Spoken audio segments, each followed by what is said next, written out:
জয় শ্রী রাধে দেবর। ঈশ্বর ঈশ্বর পরমেশ্বর সচ্চিদানন্দ ঘন বিগ্রহ, অনাদির আদি সর্বকারণের কারণ, অনন্ত কোটি ব্রহ্মাণ্ডের অধিনায়ক, নন্দ নন্দন ব্রজেন্দ্র নন্দন ভগবান শ্রীকৃষ্ণের অসীম অনুকম্পায়, অসীম কৃপায় আমরা সকলে আজকের এই শুভ মাসে, শুভ দিনে, শুভক্ষণে পরম বৈষ্ণব আমার শ্রদ্ধেয় জেঠু শ্রীযুক্ত কৃষ্ণপাল মহাশয়ের বাড়িতে হরিকথা, গুরুকথা, ভাগবত কথা তথা ভাগবতীয় কথা শোনবার মানুষে উপনীত হয়েছে। আর উপলক্ষটা বড় চমৎকার। আমরা নিশ্চয়ই সবাই জানি কি উপলক্ষ? মহাদেবের আবির্ভাব, তাই তো? এই বাড়িতে যে, ভুল বলছি না তো? মহাদেবের আগমন, তাই মহাদেবকে এই বাড়িতে নিয়ে আসা হয়েছিল। এটাকে অনেকভাবে বলা যায়, হ্যাপি বার্থডেও বলা যায়। আরে নতুন যখন এসছে বাড়িতে, নতুন ভাবে এসছে যখন, তাহলে পরে তার শুভ আগমনকে নতুন ভাবে হ্যাপি বার্থডেও বলা যায়। না বলার কি আছে? আমরা যদি নিজেদের ছেলে মেয়ে যদি হ্যাপি বার্থডে করতে পারি, আরে ভগবান যে বাড়িতে এসছে সে বাড়িতে ভগবানের কেন হ্যাপি বার্থডে হতে পারে না? হ্যাঁ, সেই শুভ আগমন পয়লা আষাঢ়, সেই দিনকে কেন্দ্র করেই, সেই দিনের নিমিত্তেই আমাদের এই হরিকথা, গুরুকথা, ভাগবত তথা ভাগবতীয় কথার আয়োজন। যেহেতু মহাদেবকে নিয়ে আজকের এই অনুষ্ঠানের সূত্রপাত, আমরা একটু সংক্ষেপে একটু মহাদেবের কৃপার কথাও শ্রবণ করি। কেন বলে, দেখো, মহাদেব আর কৃষ্ণের মধ্যে কিন্তু কোনো ফারাক নেই, এটা ভালো করে জানি। বৈষ্ণবেরা ভুল করেও কিন্তু মহাদেবের নিন্দা করে। কেন? ভাগবতে সংক্ষেপে বলা হয়েছে বৈষ্ণবানাং যথা শম্ভু, শম্ভুর মতন বড় বৈষ্ণব আর। আর যদি একটু গভীরে যাও, শিব আর কৃষ্ণ এক, শিব আর কৃষ্ণ আলাদা নয়। ভাগবত ছেড়ে দাও, ভাগবত থেকে যদি বলি তাহলে বলবে ভাগবতে তো কৃষ্ণই নায়ক, তাকেই বড় করে দেখানো হবে যে কৃষ্ণই সব, তাহলে ভাগবত আমরা মানবো না। যদি শিব পুরাণ থেকে বলি তাহলে বলবে শিব পুরাণের শিব নায়ক, আমরা শিবকে মানবো না। আচ্ছা চলো বাবা, তোমাকে শিব পুরাণও মানতে হবে না, ভাগবত মানতে হবে না, সোজাসুজি চলো ব্রহ্ম সংহিতা, যেখানে ব্রহ্ম কি বোঝানো হয়েছে। এই ব্রহ্ম সংহিতায় খুব সুন্দর করে সহজ ভাবে বুঝিয়েছে। আর কত সহজ দেখো, শাস্ত্র পড়লে বোঝা যায়। ব্রহ্ম সংহিতা শ্লোক সংখ্যা 45, সেখানে বলা হচ্ছে ক্ষীরং যথা দধি বিকার বিশেষ যোগাৎ সঞ্জায়তে নহি তত পিতঃ বস্তি হেতু ইয় সম্ভূতামপি তথা সমোপৈতি কার্যাৎ গোবিন্দম আদি পুরুষম তমহম ভজামি। বোঝা গেল না? কি বললো ভালো করে শোনো। ক্ষীরং যথা দধি বিকার বিশেষ যোগাৎ, দুধ যেমন বিশেষ বিকারে কেটে দই হয়ে যায়। তোমাকে এক প্যাকেট দুধ দিলাম, বললাম মা দই বানিয়ে দাও, সবাই পারবে? ব্যবস্থা করলে দই হয়ে যাবে। আমরা অনেকে বাড়িতে দই বাটি, টক দিয়ে দিলাম, বা এখন অনেক রকম কেমিক্যাল বেরিয়ে গেছে, দিয়ে দিলাম, কেটে দই হয়ে যাবে। আচ্ছা, যদি এখন আমি তোমাদেরকে একবার দই দিয়ে বলি কালকে আমাকে দুধ বানিয়ে দেবে, কার কার সামর্থ্য আছে হাত তুলে? কেউ পারবে? এইটুখানি পার্থক্য। আচ্ছা এখন বলো, দুধ আর দই রাসায়নিক ভাবে তারা কি পৃথক? দুধই দই হয়েছে, সুতরাং এর মধ্যে কোন রকম পৃথক সত্তা নেই, দুধটাই দই হয়ে গেছে। কিন্তু দইটা এখন আর দুধ হতে পারছে না। ঠিক তেমন কৃষ্ণ শিব হয়ে গেছে, কিন্তু শিব কৃষ্ণ হতে পারে। আচ্ছা কেন শিব হলো? বলে ওই যে দেখো, দুধ যেমন বিশেষ কারণে, টক দেওয়ার কারণে সেটা দই হয়ে গেছে, আর দূর হতে পারছে না, ঠিক তেমন সমবৈতি কার্যাৎ, বিশেষ কারণের জন্য শিব হয়েছে। বিশেষ কারণটা কি? বিশেষ কারণটা খুব চমৎকার।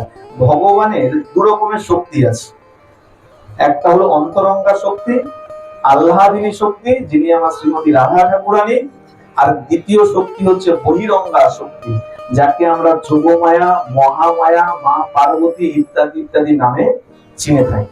এখন অন্তরঙ্গা শক্তির সঙ্গে সোজাসুজি সম্পর্ক আছে, কিন্তু বহিরঙ্গা শক্তির সঙ্গে তো সোজাসুজি সম্পর্ক রাখা যাবে না।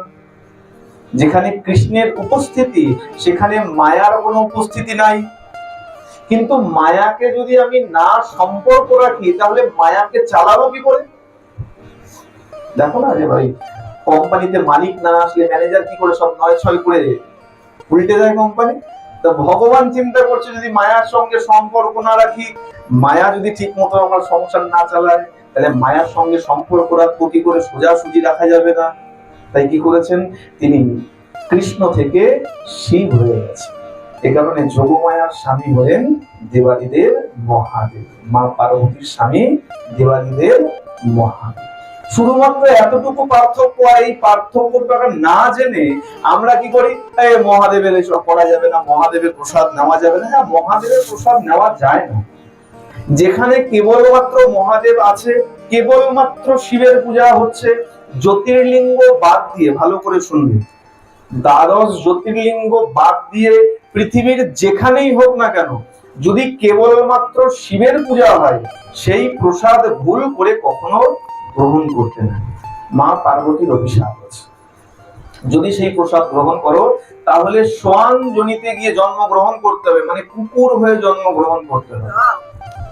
ভালো করে শোনো, দ্বাদশ জ্যোতির্লিঙ্গ বাদ দিয়ে, জ্যোতির্লিঙ্গ মানে যেখানে নিজে থেকেই মহাদেব প্রকট হয়েছেন, সেই মন্দির ছাড়া ওই রাস্তার মোড়ে মহাদেব আছে, শুধুমাত্র মহাদেব বসে আছে, আর গেলাম ঠাকুর মশাই প্রসাদ দিয়ে দিল, রক করে আমি পেয়ে নিলাম, এটা কখনো করা উচিত? এটা সবার জন্য, এটা সবার জন্য, এটা বৈষ্ণব বা শাক্ত বা শৈব বা সৌরীয় এইসব নয়, এটা সবার জন্য নিয়ম।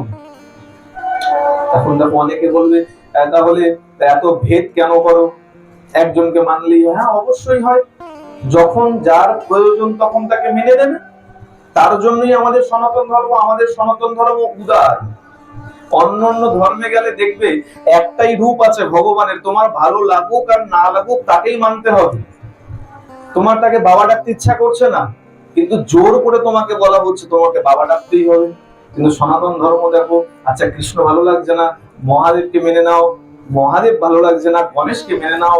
গণেশ ভালো লাগছে না, সূর্যকে মেনে নাও। আচ্ছা ভালো কথা বলো, এই রাস্তায় যখন মিষ্টির দোকানে যাও, রসগোল্লা কার কার ভালো লাগে? হাত তোলো। হ্যাঁ, আচ্ছা ওই সুগার ফ্রি যে সন্দেশ বেরিয়েছে, যার সুগার আছে তার জন্য। হ্যাঁ, আচ্ছা একটা কথা বলো, সুগার ফ্রি যে খাচ্ছে, সে যেটা খাচ্ছে আর তুমি কি অন্য খাচ্ছ? অন্য খাচ্ছ? তুমি রসগোল্লা খাচ্ছ মানে কি অন্য খাচ্ছ? আচ্ছা যে লট চমচম খাচ্ছে, বলে না সব এক। যদি ময়দার কাছে যাও, ভেতরে গিয়ে দেখবে ছানা আর চিনিকে ওই ডলতে ডলতে এক এক রকমের আকার দিয়ে দিচ্ছে। কোনটা লেডিকিনি বানিয়ে দিচ্ছে, কোনটা লট চমচম বানিয়ে দিচ্ছে, কোনটা রসগোল্লা বানিয়ে দিচ্ছে, কোনটা সুগার ফ্রি বানিয়ে দিচ্ছে, কিন্তু মুখ্যত উপাদান কি? ছানা আর চিনি। ঠিক তেমন মুখ্যত উপাদান হলো আমার ব্রহ্ম। ওই ব্রহ্মেরই বিভিন্ন রূপ আছে। এখানে যেমন এই যে ফোকাস লাইটটা জ্বলছে, এটা যদি তোমার শোয়ার ঘরে লাগিয়ে দিই, ভালো লাগবে? বলবে না বাবা, ঘুম আসছে না। তার মানে সেখানে এটার প্রয়োজন নেই, এর ভেদের প্রয়োজন আছে। সেখানে কি লাগাই? বলে নাইট ল্যাম্প লাগাই। তার মানে কিন্তু কারেন্ট পরিবর্তন হয়ে যায়নি। এমন তো নয় যে কারেন্ট পাল্টে গেছে। কারেন্ট পাল্টে গেছে, তারের ভেতর থেকে একই কারেন্ট আসছে। যেটা এখানে ওই ফোকাসটা জ্বলছে, যেই কারেন্টে তোমার শোয়ার ঘরে ওই নাইট ল্যাম্পটা জ্বলছে। ঠিক তেমন সনাতন ধর্মে এই যে পঞ্চ উপাসনার কথা বলা আছে, ব্রহ্ম প্রকৃত একই আছে। কারেন্ট একটাই আছে, সেই কারেন্টেই পাখা চলছে, সেই কারেন্টেই লাইট জ্বলছে, সেই কারেন্টেই ফ্যান চলছে। কিন্তু কি আছে, বর্তমান সমাজ আমাদেরকে সঠিকভাবে বোঝাতে চেষ্টা করছে। যার জন্য আমাদের মধ্যে এত মতভেদ এসে গেছে। আমরা বৈষ্ণব, আমরা দুর্গা পূজা করবো না। শোনো, দুর্গা পূজা বসুদেব দেবকী পর্যন্ত করেছিলেন। কখন করেছিলেন? যখন সত্রাজিৎ যখন অভিশাপ নিন্দা করেছিল, চারদিকে যখন মিথ্যা কথা ছড়িয়ে দিয়েছিল যে প্রসেনজিৎকে মেরে, আমার ভাইকে মেরে সমন্তক মণি হরণ করে নিয়েছে। একটু মন দিয়ে শুনবে। অনেকে বলে দুর্গা পুজো করতে নেই বৈষ্ণবদের, যারা কৃষ্ণ মানে তারা দুর্গা পুজো করে না। ভালো করে শোনো, অনেক হয়তো এই বিষয়টা অনেকের তো জানাও নেই। যখন সমন্তক মুনি আনতে গেছে, গুহায় প্রবেশ করেছে, জাম্ববানের সঙ্গে যুদ্ধ করেছে, 28 দিন যুদ্ধ করেছে, একদিন দুদিন নয়, 12 দিন পর্যন্ত বাইরে যাদের যদুদেরকে দাঁড় করিয়ে রেখেছিলেন গোবিন্দ। এখন যাদবরা চিন্তা করছে 12 দিন হয়ে গেল এখনো দ্বারকাধীশ বেরোচ্ছে না, তাহলে মনে হয় অঘটন কিছু ঘটে গেছে। তারা চলে গেছে, দ্বারকায় গিয়ে শোক সংবাদ দিয়েছে। এখনো পর্যন্ত যখন দ্বারকাধীশ বেরোয়নি, মনে হয় অঘটন ঘটে গেছে। তারা শোকে বিহ্বল হয়ে দেবী দুর্গার আরাধনা করেছিল, ভাগবতের পৃষ্ঠার মধ্যে রয়েছে। আর আমরা বৈষ্ণব হয়ে আমরা কি করে বলি যে দুর্গার পূজা করা যাবে না? হ্যাঁ, যারা শাক্তভাবে পূজা করে তাদের পূজার ভেদ, তাদের পূজার আচার আচরণ আমাদের সঙ্গে মিলে না। এর মানে এই নয় যে আমরা শক্তির উপাসনা করব না। চলে যাও খড়দাহে, নিতাই চাঁদের করা সেই দুর্গা পুজো আজও হয়, তাহলে কি বলবেন? সুতরাং এইসব নিন্দা বন্ধ করবেন। আর মহাদেব এত দয়ালু, মহাদেবকে প্রত্যেকে জল ঢালবে। ভালোই বৈষ্ণব হও আর ভালোই অন্য মতে হও না কেন, মহাদেবের মাথায় যদি এক ঘটি জলও ঢেলে নাও, মহাদেব এত ভোলা, মহাদেব তোমাকে সর্বস্ব দান করে দিতে পারে। আর যে সর্বস্ব দান করে দিতে পারে, সে কি কৃষ্ণ প্রেম দান করতে পারে না? প্রেম সে হলো। আসো, মহাদেবের একটা ছোট্ট চমৎকার উপাখ্যান বলি, সত্য ঘটনা, আগেই বলে নেই। এটা কোনো মনমানি, কোনো বানানো গল্প বা কিছু নয়, সত্য ঘটনা এবং এই কলিযুগের ঘটনা। সুতরাং সবাই মন দিয়ে শ্রবণ করে। এক শীতের সময়ের কথা, ঠান্ডার সময়। আর ঠান্ডার সময় দেখেছো, এই প্রথম দিকে একটু বৃষ্টি দেয়, বৃষ্টি দেওয়ার পরে একটু জমিয়ে ঠান্ডা হয়। তা সেরকম শীতের সময় বৃষ্টি চলছে, অল্প অল্প বৃষ্টি হচ্ছে। হত দরিদ্র এক ব্যক্তি, তার পত্নী আর কিছু 2-3টে বাচ্চা আছে, তাদেরকে নিয়ে অনেক কষ্টে দিন গুজরান করে। স্বামী এত কষ্ট করে, তাতেও যা আয় উপার্জন করে, তাদের দুবেলা দুমুঠো ঠিক করে আহার জোটে না। আজকে যখন স্বামী কাজে যাচ্ছে, তার পত্নী বলছে, শুনুন, এত ঠান্ডা পড়েছে, আজকে আসার সময় বাচ্চাগুলোর জন্য একটু মোটা কাপড় নিয়ে আসবেন। পত্নীও কাজে যায়, যেহেতু স্বামীর আয় উপার্জনে সংসার চলে না, পত্নীও লোকের বাড়িতে কাজে যায়। আজকে যখন বলেছে স্বামীকে যে শুনুন, কিছু মোটা বস্ত্র নিয়ে আসবেন, স্বামী বলছে, শোনো, আমি যে আয় উপার্জন করি তাতে দুবেলা খাবার জোগাড় করতে পারি না, আর তুমি বলছো মোটা কাপড় আনতে, এ কি করে সম্ভব? আর শোনো, একটা কাজ করো, তোমার যে মোটা কাপড় আছে সেই কাপড়গুলো বাচ্চাদের গায়ে জড়িয়ে দাও, যদি ভালো আয় উপার্জন হয় তখন চিন্তা করি। বেশ, এই বলে স্বামী বেরিয়ে গেছে। স্বামী চলে গেছে কাজে, আর পত্নীও নিজের ঘরের সমস্ত কাজকর্ম করে, পাশেই, একদম ঘরের পাশেই একটা শিব মন্দির আছে। যাবার সময় সেই মন্দিরে জল ঢালে, মহাদেবের মাথায় জল ঢেলে কাজে চলে।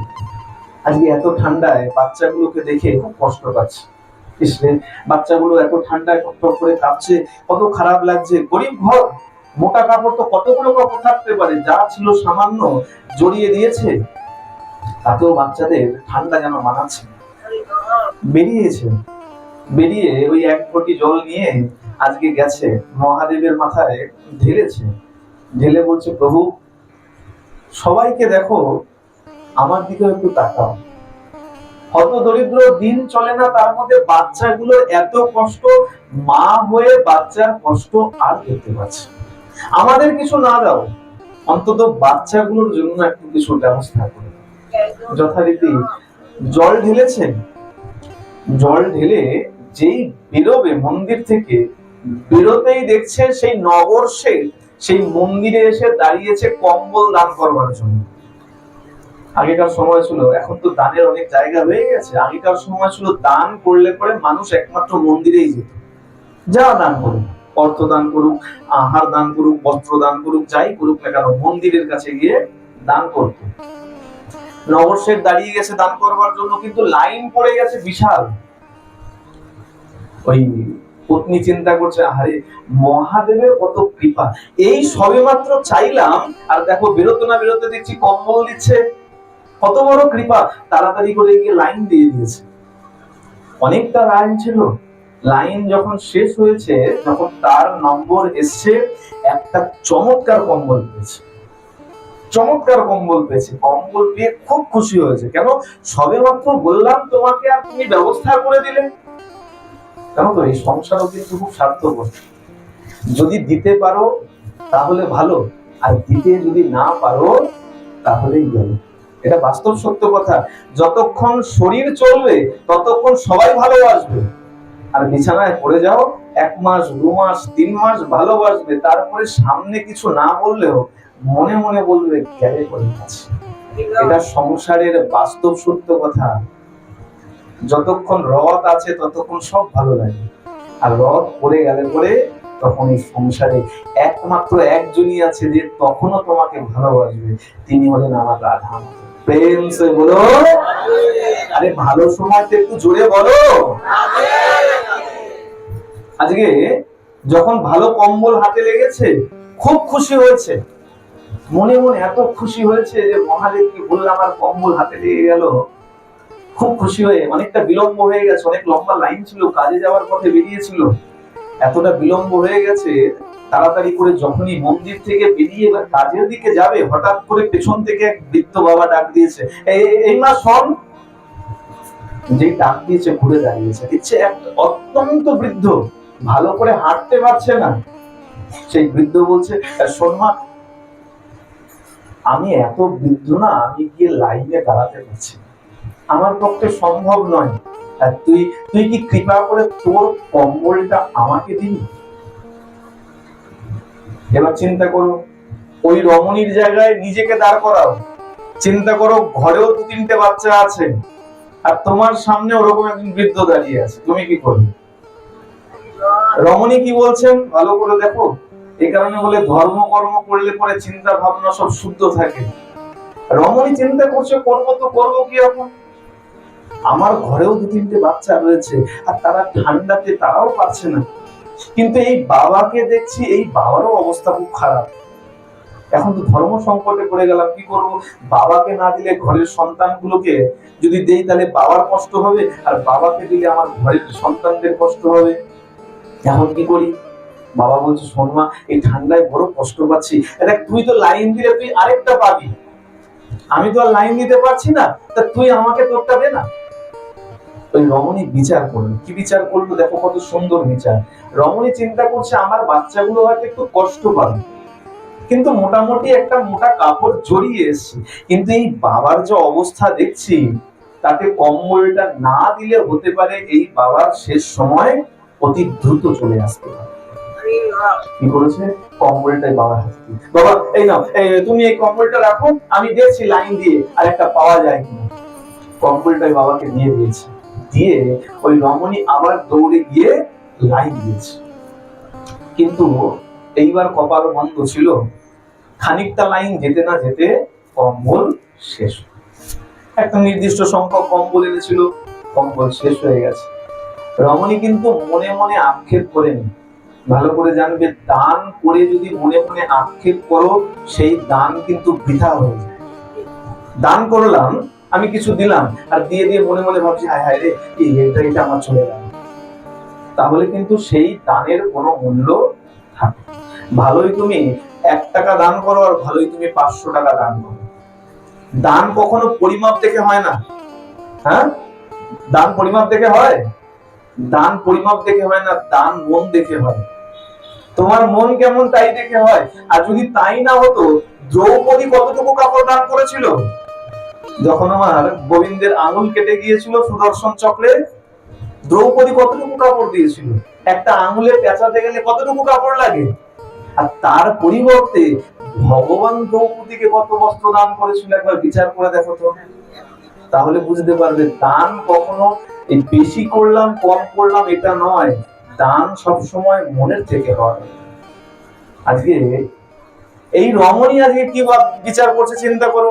রমণী আজকে দেখো, এখন যদি আমি হতাম কি চিন্তা করতাম, ইস ওটা না দিলেই ভালো হতো, আমারটা আমার থাকতো, দিলাম আর এখন পেলাম না। রমণী কি চিন্তা করছে?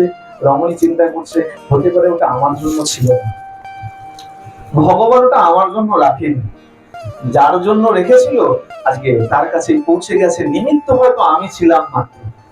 যাক, ভগবান যখন রাখেনি ভালো নিশ্চয়ই কিছু দেখেছে, তার জন্য রাখেন, ঠিক আছে, কোনো অসুবিধা নেই।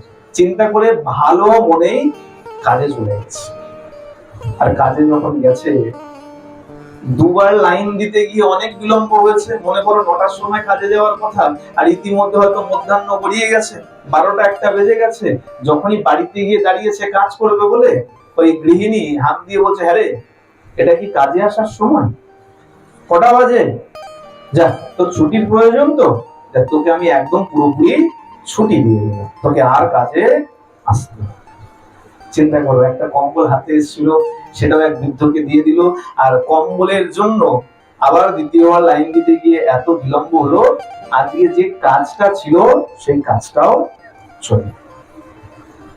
মনের মধ্যে চিন্তা করছে, যা কি আর করা যাবে, ভগবান যা করে মঙ্গলের জন্য করে, যা কিছু করার নেই। ভগবান যা করেছেন, মহাদেব যা করেছেন ভালোর জন্য করেছেন। মনে চিন্তা করতে করতে যখন বাড়িতে এসে দেখছে ইতিমধ্যে তার স্বামী চলে এসেছে। সে কি গো, তুমি বাড়িতে চলে এসছো? স্বামী বলছে, গিয়েছিলাম কাজ খুঁজতে, কাজ পাইনি, আর কোথায় ঘুরবো এদিক ওদিক, বাড়িতে চলে এসেছি। কিন্তু তুমি এই সময়, তুমিও তো এই সময় আসো না, তুমি এই সময় কেন? তখন সব কথা খুলে বলেছে। মহাদেবকে জল ঢেলে যখন ভেবেছিলাম, মহাদেবকে বলেছিলাম কিছু ব্যবস্থা করতে, মহাদেব একটা কম্বল দিয়েছিল ব্যবস্থা করে, কিন্তু ওই এক বৃদ্ধ বাবা এমন ভাবে চাইলো, না দিয়ে থাকতে পারলাম না। যেই বলেছে বৃদ্ধ বাবা এমন ভাবে চাইলো, না দিয়ে থাকতে পারলাম না, তার স্বামী এখন নিন্দা করতে আরম্ভ করেছে। যাও যাও, করো করো, আরো মহাদেবের পুজো করো, যাও, একটা কম্বল পেয়েছিলে সেটাও দানে বিলিয়ে এসছো, তোমারও তো ঘরে সন্তান রয়েছে, বাচ্চা রয়েছে, আনলে পরে তাদের ব্যবস্থা হতো, সেটা তো চিন্তা করলে না, যাও যাও, আরো পুজো করো, আরো পুজো করো। পত্নী অনেক সান্ত্বনা দিয়েছে, শোনো, এভাবে বলতেন, এভাবে বলবেন না, হয়তো ওটা আমাদের জন্য ছিল না, ভগবান কৃপা করলে আবার পরে কখনো পাবো, এরকম করবেন না বলে ঘরের মধ্যে যা যত সামান্য ছিল আহার আদি বানানোর জন্য যখন রান্নাঘরে গেছে, দেখছে এত সামান্য যে সেটা দিয়ে কোনো কিছু তৈরি করার মতো নেই। রন্ধন করবে, বাচ্চাদেরও মুখে দেবে, তার মতনও সামগ্রী নাই। যথারীতি আজকেও অন্য দিনের মতন জল পান করে আজকের মতন দরজা দিয়ে ঘরে বসে গেছে। সন্ধ্যা হয়ে গেছে, রাত্র প্রথম প্রহর চলছে, বাইরে বৃষ্টি পড়ছে, এই যে ঘটনা ঘটছে চলছে, শীতের সময় অল্প অল্প বৃষ্টি পড়ছে, রাত্র প্রথম প্রহর হয়ে গেছে। হঠাৎ করে যখন ঘরের মধ্যে সবাই জুবুথুবু হয়ে ওই কাপড়টাকে কোন রকম পেঁচিয়ে নিয়ে যখন সবাই বসেছে, আর হঠাৎ করে দরজার মধ্যে করাঘাত, ঠক ঠক ঠক ঠক করে শব্দ হচ্ছে, কেউ আছো ঘরে, কেউ আছো? স্বামী বলছে, আরে মরণ, সবে মাত্র একটুখানি কাপড়টাকে গরম করে বসেছি, ঠান্ডার সময় দেখো না, একবার যদি কোনো জায়গায় বসে যাওয়া যায়, আর কেউ কিন্তু উঠতে বলে না, জায়গা গরম হয়ে গেছে, ছাড়া যাবে না, যতক্ষণ না ভাগবত বিশ্রাম হয় ততক্ষণ এক জায়গাতে চুপচাপ বসে।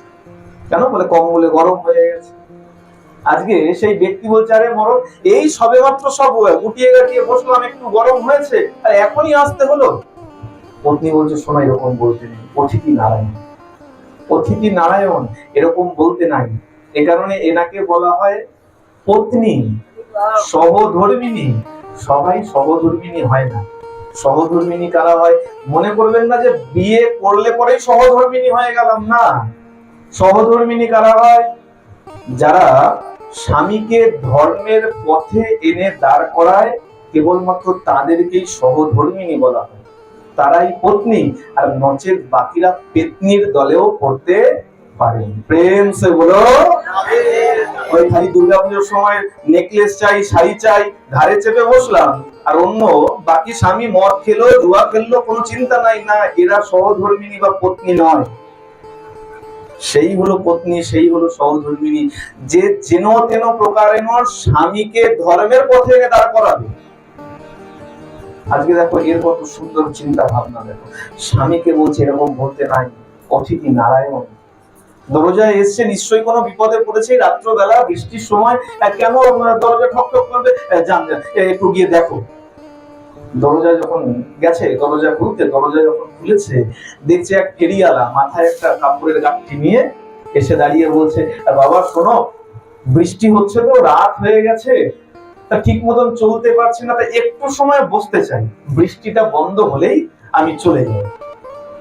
আচ্ছা আচ্ছা আসুন, বসুন। বসতে দিয়েছে, গিয়ে ভেতরে গিয়ে বলেছে, আরে এক ফেরিওয়ালা এসছে, একটা কাপড়ের পোটলা আছে, আর ফেরিওয়ালা এসছে, তাই একটু বসতে দিই। আচ্ছা আচ্ছা বেশ ভালো। আবার যখন ফেরিওয়ালার কাছে গেছে তার স্বামী, ফেরিওয়ালা বলছে, বাবা আরেকটা ছোট্ট উপকার করবে। হ্যাঁ বলুন, কি উপকার? শোনো, কিছু আহারের দরকার ছিল। না না, তোমার ঘর থেকে কিছু দিতে হবে না, তোমার ঘর থেকে দিতে হবে না, আমার পুটলির মধ্যে চাল ডাল পুরি তরকারি সব আছে, খালি তোমার পত্নীকে বলবে একটু কষ্ট করে যদি আমার জন্য একটু আহার বানিয়ে দেন। এখন দেখো দুষ্ট যে হয় তার কথাবার্তা একটু দুষ্ট দুষ্ট হয়, খারাপ খারাপ হয়। সে এখন একটু মেজাজ দিয়ে বলে উঠেছে, বিয়ে কি আমি আপনার জন্য করে রেখেছি? আপনার জন্য আহার বানাবে, থাকতে বলেছেন, দিয়ে চেয়েছেন, থাকতে দিয়েছি, এখন আবার বলছেন আহার বানাতে। এই যখন বার্তালাপ চলছে, তার সহধর্মিনী বেরিয়েছে, বেরিয়ে সেই বৃদ্ধকে দেখে প্রণাম করেছে। এখন তো এসব সম্মান নেই আমাদের, যে বৃদ্ধ দেখো, ওই দেখো, প্রণাম করেছে। বলে, বাবা কি কষ্ট, কি অসুবিধা বলুন। বলে, হ্যাঁ রে মা শোন, আমার কাছে সব আছে, তাই একটু কষ্ট করে তুই কি একটু আহার বানিয়ে দিবি? হ্যাঁ হ্যাঁ, এটা এমন বড় কথা কি, দেন আপনার, দেন সামগ্রী দেন, আমি আহার বানিয়ে দিচ্ছি। নিয়ে গেছে রন্ধনশালায়, এদিকে তার স্বামী বসে বার্তালাপ করছে। রন্ধনশালায় যখন গেছে, রন্ধনশালায় পর্যাপ্ত পরিমাণে আহার দিয়েছে, মানে এক মুঠ চাল এক মুঠ ডাল না, ঝোলার মধ্যে পর্যাপ্ত পরিমাণ ছিল, আর পর্যাপ্ত পরিমাণ নিয়ে গেছে। আর ফেরিওয়ালা বলেছে, যা আছে সব রান্না করে দিন। তাহলে এগুলো নিয়ে আমি কোথায় যাব বৃষ্টির মধ্যে, আবার কোথায় টানতে টানতে নিয়ে যাব? যা আছে সব রান্না, সব রান্না করেছে। ইতিমধ্যে তার স্বামীকে ডেকেছে, এই শোনো, রন্ধন সব হয়ে গেছে, সব নিয়ে গিয়ে ওই বাবাকে দিয়ে দাও। সততা যেখানে থাকে, ভগবান সেখানে অবশ্যই কৃপা করে। ওই গৃহিণী কি করেছে, যা রান্না করেছিল, যতটা দিয়েছে, সম্পূর্ণটাই পাত্রে করে ওই ফেরিওয়ালা বাবার কাছে পাঠিয়ে দিয়েছে। এমন নয় যে এক বাটি সরিয়ে রেখে দিয়েছে, যে ছেলেগুলো তো আমার খায়নি, তাদেরকে একটু দেবো না। যতটা দিয়েছিল ততটাই রন্ধন করে, ততটাই আবার পাঠিয়ে দিয়েছে। স্বামী নিয়ে গিয়ে বলছে, এই না পেয়ে না, হাত ধুতে ধুতে ফেরিওয়ালা বলছে, আচ্ছা একটা কথা বলো, তোমাদের আহার হয়ে গেছে? এই বাড়ির স্বামীকে জিজ্ঞাসা করছে, তোমাদের আহার হয়ে গেছে? স্বামী একটু মৃদু হেসে বলছে, আহার, আমাদের কাজ বাজি নেই, আজকে কতদিন হয়ে গেল আমরা জল খেয়ে দিন কাটাই। যেই মুহূর্তে বলেছে জল খেয়ে দিন কাটাই, বলে আসো আসো তাহলে সবাই মিলে আহার করি। বলে, না না না, আপনি দিয়েছিলেন, আপনারটা আপনাকে রন্ধন করে দিয়েছি, এটাই যথেষ্ট, আপনি আপনার মতন পান। ফেরিওয়ালা বলছে, আরে বাবা, তোর কি মনে হয় এত এত রান্না আমি একা খেতে পারবো? আয় সবাই মিলে আয়, আমরা সবাই মিলে আহার করি। যখন জোর করেছে, সবাই মিলে এবার বসেছে আহার করতে। প্রথম নিয়ম কি, সনাতন ধর্মে প্রথম নিয়ম হচ্ছে, বাড়িতে বয়োজ্যেষ্ঠ যারা আছে তাদেরকে প্রথম আহার করাতে হবে, তারপরে গিয়ে বাচ্চারা আহার করবে, তারপরে গিয়ে গৃহকর্তা যে আছে তাকে আহার করিয়ে তারপরে মায়েরা আহার করবে। এতে রাগ করো না, অনেকে বলবে, আচ্ছা রান্না আমরাই করবো আর আমরাই শেষে খাবো। দ্রৌপদীকে দেখে শেখো, দ্রৌপদী সবাইকে আহার করিয়ে সবার শেষে গিয়ে আহার। দ্রৌপদী কোনো পাকিস্তান থেকে আসেনি, দ্রৌপদী অন্য কোনো ধর্মের ছিল না, তিনি আমার সনাতন ধর্মেরই ছিল। সুতরাং এটাও শিক্ষা। আজকে ওই বৃদ্ধ বাবাকে আহার করিয়েছে, করিয়ে, বাচ্চাদেরকে আহার করিয়ে ওই বৃদ্ধের সঙ্গেই স্বামীকে আহার করতে দিয়েছে। তারা আহার করেছে, আহার করে হাত মুখ ধুয়েছে, হাত মুখ ধুয়ে এইবার বৃদ্ধ বসেছে, বসে বলছে, শোন মা, তুই যে এই আহার দিয়েছিস না, আমি বড় প্রীত হয়েছি। কেন? মনে হচ্ছে যেন তুই অনেক তৃপ্তি নিয়ে আমার জন্য আহার বানিয়েছিস। আহারের মধ্যে অনেক বিচার থাকে, তো খারাপ মন নিয়ে বানালে পরে সেই আহার ভালো লাগে না। হ্যাঁ, আতিথেয়তা দেখলে পরে বোঝা যায় তার মন কেমন। দেখবে যখন নিমন্ত্রণ হয় বাড়িতে, আত্মীয় স্বজন আসে না, তখনই দেখলে বোঝা যায় কে কাকে কত ভালোবাসে। একজনকে দেখলে বলে, আচ্ছা এসছেন, আসুন আসুন। আরেকজন যখনই ঢুকলো, আরে এসছিস বলে একদম জড়িয়ে ধরলো, তার মানে কি তার সঙ্গে হৃদ্যতা বেশি আছে, তার মধ্যে ভালোবাসা বেশি আছে। আহারের মধ্যেও তাই, মন থেকে খুশি হয়ে আহার করানো আর মনে মনে কটু চিন্তা করতে করতে, গাল বন্ধ করতে করতে আহার করানো, দুটোর মধ্যে ফারাক আছে। আজকে ওই ফেরিওয়ালা বাবা বলছে, আমি বড় প্রীত হয়েছি, তুই খুব ভালো করে আমাকে আহার করিয়েছিস, আমি তোকে কিছু দিতে চাই। বলে, না বাবা, আমি কিছু পাওয়ার জন্য তোমার জন্য আহার বানাই। তুমি এসছিলে, তুমি বলেছো, আমি তো আহারটুকু বানিয়ে দিয়েছি মাত্র, এতে আর এমন বেশি কি? আমি এর বিনিময়ে আমি কিছু চাই না।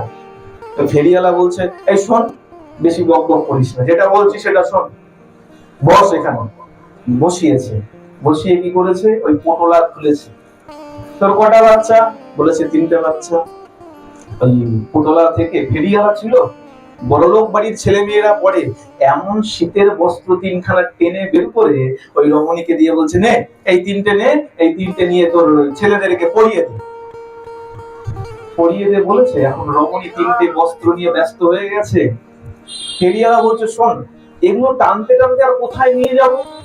এই রাতের অন্ধকার, বৃষ্টিতে সব ভিজে যাবে, নষ্ট হয়ে যাবে, আমি আর বিক্রিও করতে পারবো না। তার থেকে শোন, একটা ভালো কথা শোন, এর মধ্যে কিছু গরম কাপড় আছে, এইগুলো তুই রাখ, এগুলো তোরা ব্যবহার করছিস।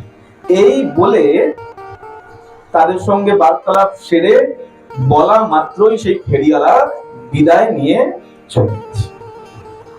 স্বামী প্রথমে একটু গজগজ করছিল, এখন যখনই কিছু উপঢৌকন পেয়েছে, ভালো যখন কিছু গিফট পেয়েছে, এইবার একটু শান্ত হয়ে গেছে, খুশি হয়েছে এবার মন, যাক কিছু জিনিস তো পাওয়া গেছে। এখন তার পত্নী চলে গেছে বসনগুলো নিয়ে, ওই গরমের কাপড়গুলো নিয়ে ছেলেদেরকে পরাবার জন্য।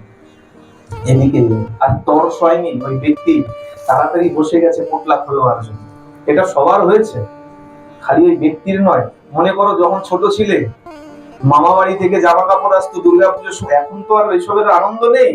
এখন বছর গেলে পরে যে কতবার কেনা হয় তার কোনো ঠিক ঠিকানা নাই। কিন্তু আগের সময় যদি শোনা যেত যে দাদু এসছে, দিদা এসছে, ওই স্টেশন থেকে নেমে যেত, ছুট লাগাতাম, ছুটতে ছুটতে গিয়ে আগে ঝোলা দিতাম, কি এনেছো দেখি আগে। হ্যাঁ, এটা সবাই করেছি আমি। পুরনো যত আছে তারা তো আরো বেশি করেছে। এখনকার এইসব আনন্দ নেই, এখন আর এইসবের মজা নেই। ওই ব্যক্তি বসে গেছে পোটলা খুলতে, পোটলা খুলে দেখছে, আরে বাপরে বাপ, একটা না বেশ কতগুলো কম্বল। ততক্ষণে পত্নী ঘরের থেকে চলে এসেছে। কি আছে কি আছে? ওমা, দেখে অনেকগুলো কম্বল, দেখেই ওই রমণী কি করেছে, টান দিয়ে একটা কম্বল বের করেছে। টান দিয়ে একটা কম্বল বের করে বলছে, এটা কি করে সম্ভব হলো? বলে, কেন? আমি যে সকালবেলা যে কম্বলটা আমি বৃদ্ধ বাবাকে দান করে এসেছিলাম, এটা যে সেই কম্বলটা। বলে, আরে তুমি পাগল হয়ে গেছো, সেই কম্বল এখানে কোথা থেকে আসবে? বলে, না, ওই কম্বলটা এত চমৎকার ছিল, আমি ওই কম্বলটাকে এখনো ভুলিনি। এই কম্বলটাই ওই কম্বলটা। হায় হায়, আমি কত ভুল করলাম। আমার মহাদেব এসেছিল আমাকে কৃপা করবার জন্য, কিন্তু আমার মহাদেবকে আমি হাতের সঙ্গে পেয়েও আমি ভগবানকে চিনতে পারলাম। ভগবান আসে ধরা দেওয়ার জন্য, কিন্তু ভগবান কখন কোন রূপে আসবে সেটা আমাদেরকে বুঝতে হবে। এ কারণে বলা হয়, অতিথি সৎকার করো। আজকে মহাদেব আসলেন, কৃপা করলেন, আর শুধু এখানেই শেষ নয়। ওই ব্যক্তি যখন কম্বল বের করতে করতে যখন পোটলা খুলেছে, পোটলার মধ্যে দেখছে এক পোটলা ভর্তি সেখানে অর্থ পড়ে রয়েছে। এত অর্থ পড়ে রয়েছে, একদিন দুদিন, 1 বছর 2 বছর নয়, বেশ কয়েক বছর তাদের দিন গুজরান পর্যন্ত। তার স্বামীকে বললো, বুঝতে পারলে আমার মহাদেবের এমন কৃপা, খালি আমরা হাতের কাছে পেয়েও খাওয়া দাওয়ায় এত মশগুল ছিলাম যে আমরা মহাদেবকে পেয়েও ধরতে পারি। বলিয়ে ভক্ত বৎসল ভগবান কি, শিব শঙ্কর ভোলানাথ কি। সবাই হাত জোর করবেন, আমরা মহাদেবের প্রণাম নিবেদন করব। সবাই মিলে হাত জোর করে চোখ বন্ধ করে। কর্পূর গৌরম করুণাবতারম সংসার সারম ভুজগেন্দ্রহারম সদা বসন্তম হৃদয়ারবিন্দে ভবম ভবানী সহিতম নমামি। নমো পার্বতী পতয়ে হর হর মহাদেব, হর হর মহাদেব, হর হর মহাদেব। সুতরাং এই মহাদেবকে যদি কেউ উপেক্ষা করো, তাহলে গোবিন্দ পাওয়া কিন্তু তোমার জন্য বড় কঠিন। এমনই দয়াল বলছে, এই জগতে দুই ঠাকুর আছে যাদেরকে সহজে প্রীত করা যায়, এক আমার গোবিন্দ আর এক আমার এই ভোলানাথ। এক ঘটি জল একটা বেলপাতা দিয়ে দাও, বাবা তুষ্ট, আর গোবিন্দের চরণে একটা তুলসী পত্র দিয়ে যাও, তাহলে পরেও আমার গোবিন্দ তুষ্ট হয়ে যাবে। প্রেম সে বলো